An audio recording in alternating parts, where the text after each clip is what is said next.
समझ रहे हैं बातों को? अगर नहीं किया गया तो परेशानी होगी। अब कहेगा 10 साल के लिए है, क्यों? तो मूल संविधान में जब समय सीमा इस आरक्षण के लिए तय की गई थी वो 10 साल के लिए थी।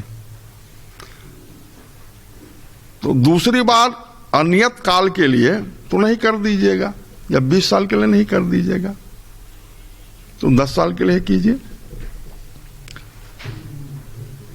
फिर है संविधान संशोधन विधेयक। 2-4 संविधान संशोधन विधेयकों को भी इस विधानसभा ने पारित किया है, या संवैधानिक संशोधनों को अनुसमर्थन के माध्यम से पारित करने वाला विधेयक।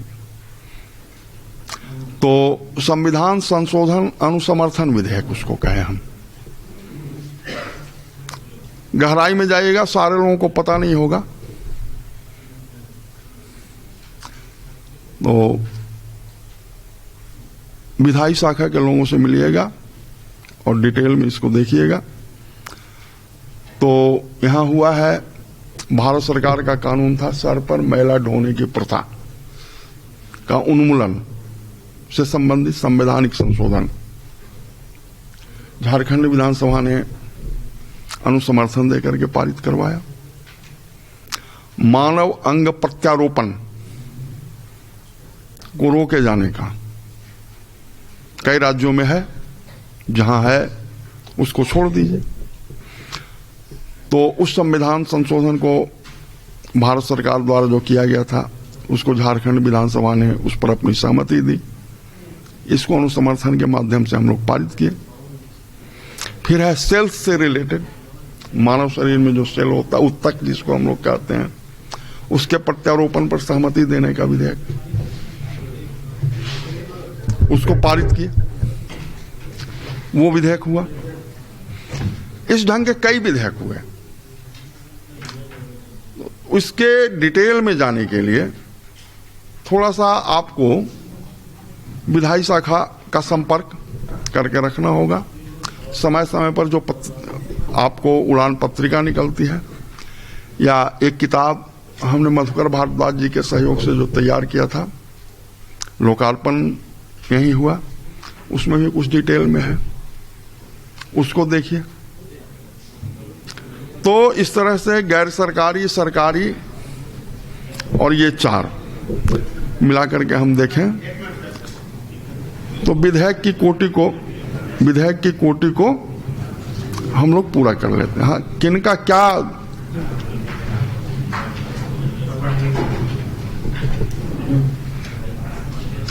चला गया, तेज हो गया पीछे, सुनाई नहीं दे रहा है, तेज हो गया। अच्छा, इसको आवाज को तेज करो। तेज कर दिया। तो अनुसमर्थन जो संविधान संशोधन का विधेयक है, तो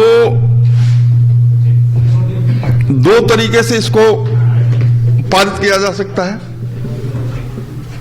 सरकारी संकल्प के माध्यम से, गैर सरकारी संकल्प के माध्यम से, या इस पर उससे मिलता जुलता कोई विधेयक ला करके, जिस माध्यम से सरकार उचित समझे या सदस्यगण उचित समझे। सदस्यगण इसलिए हम कह दिए कि गैर सरकारी विधेयक भी कहे हैं, ठीक है। अब जो मूल विधेयक है उसको फिर हम लोग 2 कोटि में बांटें, उसके स्वरूप को लेकर के। एक साधारण विधेयक है, दूसरा धन विधेयक है। कोई कंफ्यूजन यहां तक नहीं होगा।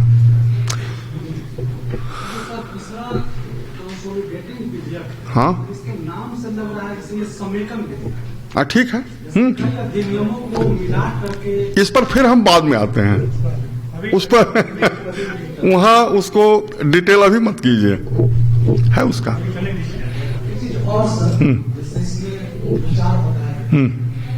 अध्यादेश का स्थान लेने वाले जो उसको उसमें क्या मूल विधेयक में क्या मूल संशोधन में तो संशोधन विधेयक होगा मूल हाँ मूल अध्यादेश है। मूल अध्यादेश अध्यादेश 6 महीने से तो नियम 6 महीने पहले से काम कर रहा है। अध्यादेश को इसी रूप में ना दे रहे हैं तो इसको मूल मान लेंगे। किसी कोई संशोधन नहीं हो रहा है। अध्यादेश भी तो कोई आएगा किसी बने हुए कानून के संशोधन के लिए या मूल के लिए, तो जिस रूप में अध्यादेश है उसी रूप में उसका विधेयक आएगा, नहीं इनको बढ़िया उसी कोटि में जाएगा। नहीं इनको समझा देते हैं बढ़िया से। अब इस पर भी हम बाद में आते हैं। झारखंड नगर पालिका विधेयक के विषय में आप लोगों को बताए थे। तो नगर पालिका विधेयक मूल रूप में जो अपने यहां आया था,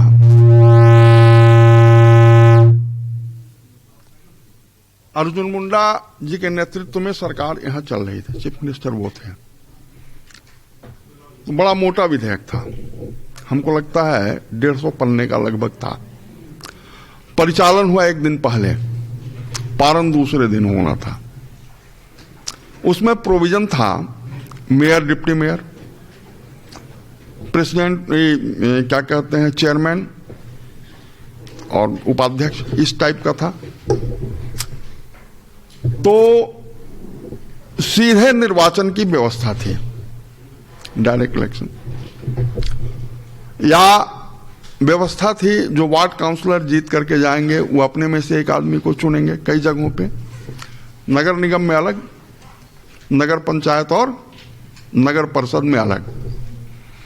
नगर परिषद, नगर पालिका या नगर पंचायत में था कि वार्ड काउंसलर खुद से चुनेंगे, और नगर निगम में था कि डायरेक्ट इलेक्शन होगा। तो विरोध हुआ इसमें कि ऐसे कैसे कर लीजिएगा, दूसरे कई राज्यों में दूसरी व्यवस्था है। तो हुआ कि आज इसको पारित होने दीजिए, बाद में हम लोग इसको देख करके संशोधन कर लेंगे। संशोधन हुआ, उसके लिए अलग से निर्वाचन होने लगा। चौथी विधानसभा के कार्यकाल में हुआ कि इसमें फिर से संशोधन करने की जरूरत है, कि जो अध्यक्ष, उपाध्यक्ष, मेयर या डिप्टी मेयर है, उसके लिए फिर सीधे जनता वोट करे और पार्टी सिंबल के आधार पर उसका चुनाव हो, है ना। वो हुआ। लेकिन कृष्णा जी, पार्टी सिंबल के आधार पर चुनाव हो ऐसा विधेयक लाने या विधानसभा से पारित होने के पूर्व ही चुनाव की घोषणा यहां हो गई, हो कैसे? तो उस चुनाव की घोषणा को रोका गया और रोक करके अध्यादेश एक लाया गया इस आशय का कि पार्टी के आधार पर चुनाव हो। उस पर सहमति मिली और भूतलक्षी प्रभाव से बाद में जब विधानसभा का सत्र आरंभ हुआ तो संशोधन विधेयक लाया गया कि हमने ऐसा ऐसा कर दिया है, तो उस अध्यादेश के प्रभाव को उसी तिथि से मान लिया जाए इस अधिनियम में भी। तो हमको लगता है बहुत हद तक आप समझ गए होंगे, ऐसी स्थितियां भी आती हैं। तो इसको विधेयक का एक पार्ट होता है कि कब से लागू होगा, या जब कोई समस्या इसके किसी प्रावधान के संदर्भ में विधानसभा में हो जाए, या प्रभावित हो जाने के बाद कोई समस्या पैदा हो जाए किसी पार्ट के विषय में या किसी धारा के विषय में, तो कौन उसको स्पष्ट करेगा? निरसन है, व्यावृत्ति है, उस सब पार्ट में चला जाता है वो। तो उस पार्ट तक हम लोग चलेंगे तो फिर उसको सोचेंगे, है ना। तो अब दो कैटेगरी में फिर हम लोग विधेयक को लेके जा रहे थे, साधारण विधेयक है और धन विधेयक है। तो नाम ही से पता चलता है साधारण विधेयक कौन होगा, धन विधेयक कौन होगा। टेक्निकली अगर हम लोग ले करके चलें, धन विधेयक जो है उसको पेश करने के पहले राज्यपाल की अनुमति लेनी है, तब विधानसभा में पेश होगा। साधारण विधेयक है तो राज्यपाल की अनुमति की जरूरत है नहीं, तो उसको पेश किया जा सकता है। हमको फिर सोचना है, हम लोगों को, कि धन विधेयक क्या है ना? तो धन विधेयक है जिसके माध्यम से कि किसी नए टैक्स का, नया टैक्सेशन या नए टैक्स का अधिरोपण, उसमें किसी प्रकार का परिवर्तन, समापन, किसी टैक्स का समापन, राज्य द्वारा धन उधार लेने का संकल्प या उसकी प्रक्रिया, किसी प्रकार की गारंटी देना राज्य सरकार द्वारा कि हम ये देने जा रहे हैं। मार्क कीजिएगा कि कोई फैक्ट्री हमको लगानी है, अब उस फैक्ट्री को लगाने के लिए उसका मैनेजमेंट चाहता है कितना लोन लेना है। लोन के एवज में बैंक कुछ रखता है, उसके पास वो भी नहीं है मैनेजमेंट के पास, तो राज्य सरकार ही गारंटी देती है कभी कभार कि वो अगर पैसा नहीं चुका पाता है तो हम पैसा चुकाएंगे। इस तरह की गारंटी, या किसी एक्स्ट्रा फंड में पैसे को जमा करना या उसमें से निकालना, ये सब आ जाता है धन विधेयक की श्रेणी में। अब क्या है एक्स्ट्रा फंड? एक्स्ट्रा फंड इसलिए कि धन विधेयक तो आता जाता है राज्य की संचित निधि में। हम जो टैक्स की उगाही करते हैं राज्य की संचित निधि में गया, और बजट के माध्यम से जो निकासी का परमिशन लेते हैं वो राज्य की संचित निधि से ही लेते हैं। लेकिन राज्य सरकार चाहे कि उसके अतिरिक्त भी कहीं करें, ये जानिए। तो राज्य की संचित निधि या आकस्मिकता निधि की अभिरक्षा, उसको कैसे बचा के रखें, या उसमें धन का विनियोग। तीसरा है राज्य की संचित निधि पर किसी व्यय को भारित करना, कि ये व्यय जो होगा, जो हम खर्च करने जा रहे हैं, ये भी राज्य सरकार पर ही जाएगा। अब विधानसभा का मेंटेनेंस, मान लीजिए बाहर का जो पार्क वाला जगह है, बाहरी लोगों को आने जाने के लिए हम कोई टिकट लगा दें, पैसा लें और खुद से खर्च करें, तो संचित निधि में नहीं गया। उसको हम आकस्मिकता निधि में डालें या संचित निधि में डालें तो फिर धन विधेयक हो गया। विधानसभा गेस्ट हाउस, पैसा वसूलें और उसके मेंटेनेंस पर उस पैसे को खुद से खर्च कर डालें, संचित निधि में नहीं गया, तो ये धन विधेयक की कोटि में नहीं आया। अगर उस पैसे को भी संचित निधि में हम डाल देते हैं, राज्य सरकार के किसी हेड में डाल देते हैं, तो धन विधेयक की श्रेणी में आ जाएगा। ठीक है, भारित करना, घोषित करना या उसकी अभिरक्षा का दायित्व लेना। अब इसमें देखिए कि ये तो धन विधेयक में आ गया। इस क्रम में हम लोगों को सोचना है कि स्थानीय निकाय को सोचना है। स्थानीय निकाय में दो चीज आ गया, नगर निकाय आ गया, ग्राम पंचायत आ गया। आप मार्क करते होंगे ये लोग भी टैक्स लेता है, फी लेता है, जुर्माना लेता है। तो इसको हम धन विधेयक की श्रेणी में रखें कि नहीं रखें, इस पर विवाद हुआ। विवाद कोर्ट तक गया, सुप्रीम कोर्ट में मामला गया, तो हुआ कि नहीं, इसको धन विधेयक की सीमा में हम लोग नहीं रखेंगे। अगर धन विधेयक की सीमा में रखेंगे तो उसकी स्वायत्तता खुद में समाप्त होगी। जमा तो हो जाएगा पैसा, उसका टैक्स जमा हो जाएगा, जमा करना बड़ा आसान है, लेकिन उसकी निकासी के लिए फिर राज्य सरकार का परमिशन लेना होगा, यहां परेशानी होगी। तो इससे स्थानीय निकायों की स्वायत्तता पर दुष्प्रभाव पड़ेगा, इसलिए उसको धन विधेयक की कैटेगरी से बाहर रखा गया है। अब धन विधेयक या विधेयक की ड्राफ्टिंग के संदर्भ में हम बताए थे, जब ड्राफ्टिंग होती है तो हम कहे कि धन विधेयक बिना गवर्नर के परमिशन के आएगा नहीं सभा में। तो गौर अगर कीजिए ड्राफ्टिंग की प्रक्रिया को, तो पता चलेगा कि शुरू में ही यह सिद्ध हो जाता है कि कोई विधेयक धन विधेयक है कि नहीं है, खास करके सरकारी विधेयक में। विधेयक की ड्राफ्टिंग रिलेटेड डिपार्टमेंट द्वारा होती है।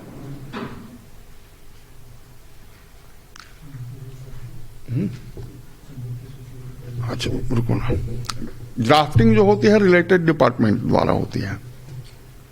ड्राफ्टिंग किया, ड्राफ्टिंग करने के बाद उस पर मंत्री की सहमति, और मंत्री से सहमति प्राप्त करके उसको लॉ डिपार्टमेंट भेजता है। लॉ डिपार्टमेंट देखता है कि इसमें धन से रिलेटेड कोई पार्ट है कि नहीं, धन आकस्मिकता निधि या संचित निधि में जा रहा है कि नहीं। अगर है तो उसमें लिखता है कि यह तो धन विधेयक है। फिर धन विधेयक है तो उसको वित्त विभाग में जाना होगा, है ना। तो वित्त विभाग का परमिशन, अब वित्त विभाग में इसलिए जाएगा अगर व्यय का मामला है तो उसको देखना है कि जो बजट हम साल भर के लिए तैयार किए हैं उस बजट पर भार कितना ही दे रहा है। ऐसा भार तो नहीं दे रहा है जिससे दूसरी कल्याणकारी योजनाएं दुष्प्रभावित हों या बंद करना पड़े। तो यथा स्थिति अपनी समीक्षा या मूल्यांकन करके उस पर सहमति दे या नहीं दे। वहां से निकलता है तो फिर रिलेटेड डिपार्टमेंट में आता है कि वित्त विभाग की ये राय है, अनुकूल है तो फिर कैबिनेट डिपार्टमेंट, मंत्रिमंडल सचिवालय, मंत्रिमंडल सचिवालय के बाद फिर लॉ डिपार्टमेंट, फिर वहां से निकल करके गवर्नर, फिर विधानसभा। एक तो ये हो गया। मधुकर जी इस क्रम में कहे कि विधानमंडल किन किन विषयों पर अपनी विधायिनी शक्तियों का उपयोग कर सकता है, इसी को हम लोग देख लें। तो आप लोगों से पूछने के पहले हम ही बता दें, ज्यादा बढ़िया होगा। कि संविधान में अनुसूचियां जो हैं, उन अनुसूचियों में एक अनुसूची है ना, वो तय करती है कि केंद्र सरकार को क्या शक्ति है, राज्य सरकार को क्या शक्ति है, और दोनों को मिलाकर के क्या शक्ति है। उन शक्तियों को सूची कह के सूचीबद्ध किया हुआ है संविधान में। तो संघीय सूची, राज्य सूची और समवर्ती सूची। तो संघीय सूची में किसी भी राज्य को कोई विधेयक बनाने का अधिकार नहीं है। राज्य सूची में बनाने का अधिकार है। तो लॉ डिपार्टमेंट इसको भी देखता है कि ये विषय राज्य सूची का है या नहीं है। राज्य सूची का नहीं है तो उसी स्तर पर वो रोकने का प्रयास करता है। इसको ध्यान में रखिएगा, और आप लोगों को ध्यान में रखने के लिए इसलिए कहे कि आपको प्रश्न पूछना है हमसे कि अगर लॉ डिपार्टमेंट किसी भी प्रकार के दबाव में इस ढंग की अनुमति दे भी दे तो क्या होगा। ठीक है, ये ध्यान में रखिएगा आप लोग। तो संघ सूची, राज्य सूची और समवर्ती सूची। राज्य सूची के विषयों में राज्य विधानमंडल को अधिकार है। और समवर्ती सूची में भी अधिकार है, लेकिन समवर्ती सूची में इस हद तक ही अधिकार है कि यदि कोई कानून भारत सरकार द्वारा पहले से बना हुआ है तो उसी के अनुरूप कोई कानून राज्य सरकार बनावे या राज्य विधानमंडल बनावे, उसका कोई भी प्रोविजन सेंट्रल पार्लियामेंट द्वारा बनाए गए किसी कानून के प्रावधान के विरुद्ध नहीं हो।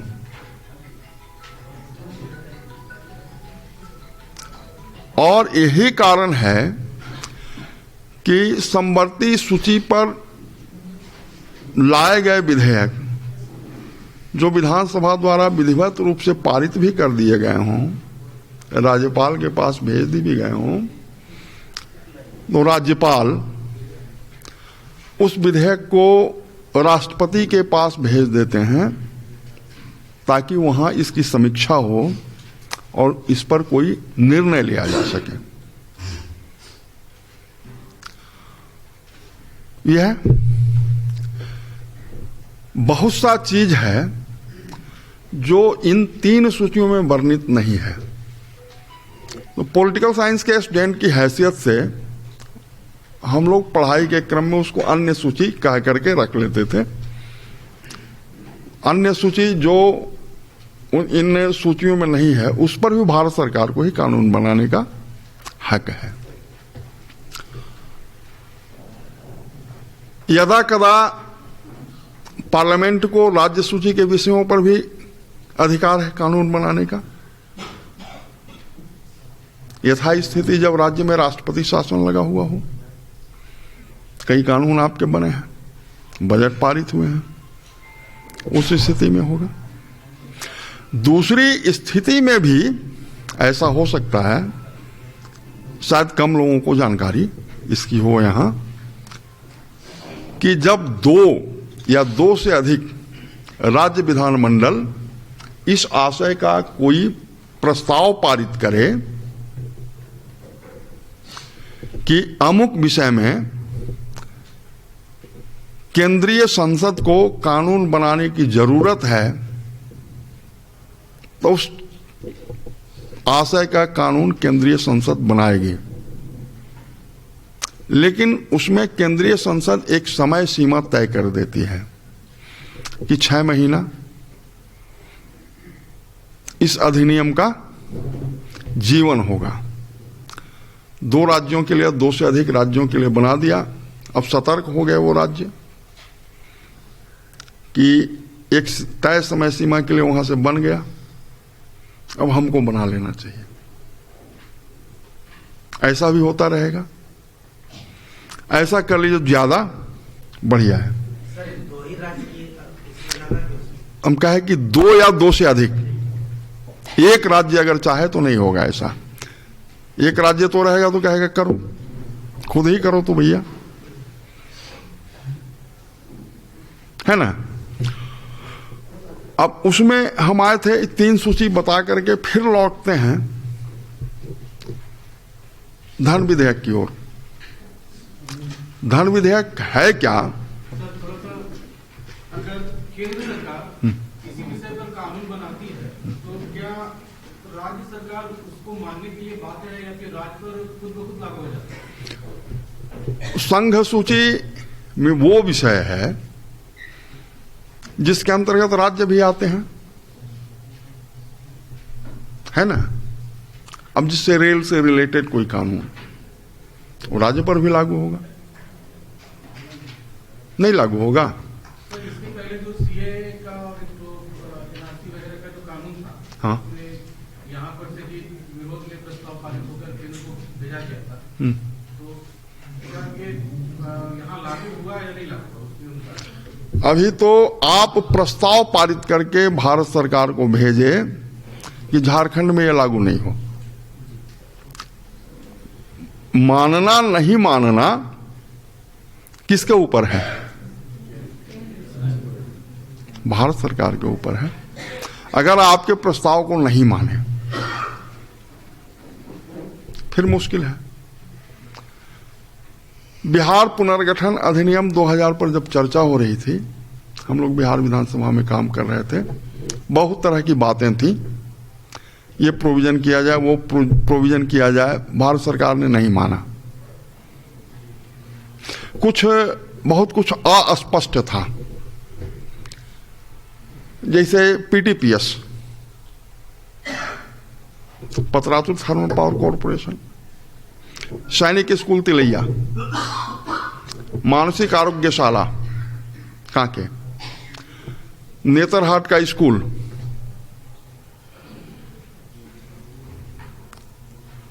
बिहार सरकार और बिहार विधानसभा में इन चीजों को लेकर के विवाद हुआ।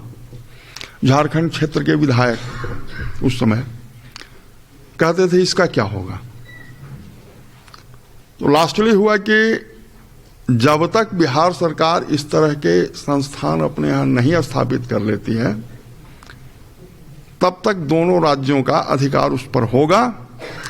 इतना बिहार के लोग एडमिशन कराएंगे, इतना बिहार के लोगों का इलाज होगा, इतना प्रतिशत, और इतना झारखंड के लोगों का हक होगा। अब नेतरहाट टाइप का विद्यालय वहां खुल गया, नेतरहाट से खत्म बिहार का हिस्सा। सैनिक स्कूल तिलैया के बदले दूसरा सैनिक स्कूल उधर खुल गया, खत्म। कुछ चीजें ऐसी थीं जिसका बंटवारा हो नहीं सकता था। हुआ कि इसका मूल्यांकन हो जाए, इसकी कीमत का, और जिस राज्य के हिस्से ही चला गया है उतना पैसा जो लेने वाला राज्य है तो दूसरे राज्य को दे दे।